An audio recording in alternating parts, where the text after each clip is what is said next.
good morning. Alam mo kasi sobrang lamig din. Nag-i-snow ngayon dito sa Nag-i-snow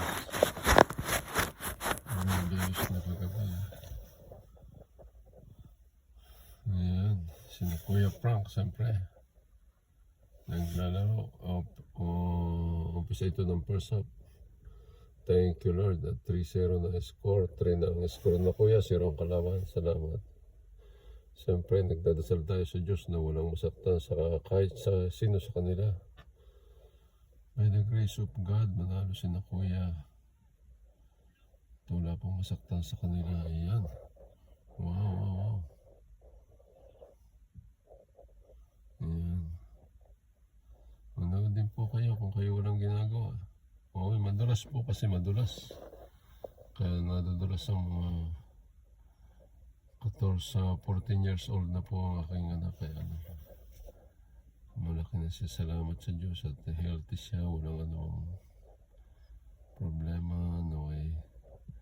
Lagi siyang pagpalain at masunod yung kanyang gusto.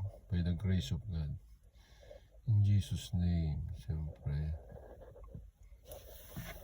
Ayan.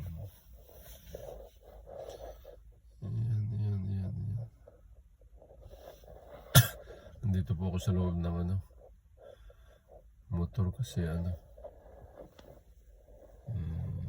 sobrang lamig. Nag-i-snow po, natutunan na snow kaya grabe yung lamig at naambon-ambon pa po. May tubig-tubig nga po at snow ang laruan ni na Kuya.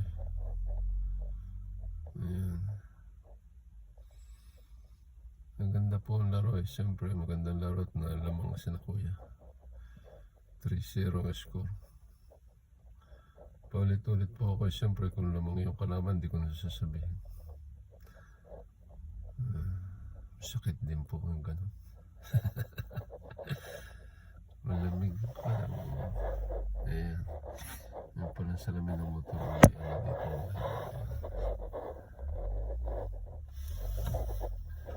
Wiper po natin yung ating liwanag. Ayan. Napulong kalabang kaya ka na Kuya ang bola. Pula po siya na Kuya pula. Dito po ang goal. Dito po yung katsarong kalabang. Tayo lang may nakasulat number 1 sa likod.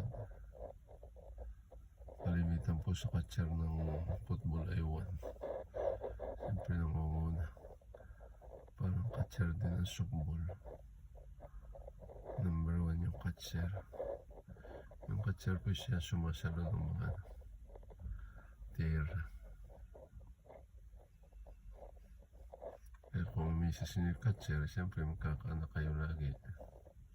Lumampas na. Madulas po kasi madulas.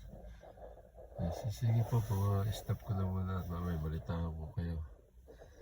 Malamang po'y panalo by the grace of God. Siyempre, lagi po tayo nagdadasal at papasalamat sa Diyos. Sapagkat Diyos po ang ating patnubay, Diyos ang ating pinapalagan at Diyos ang ating pinapasalamatan. In Jesus' name of Sam TV and Paris, God bless.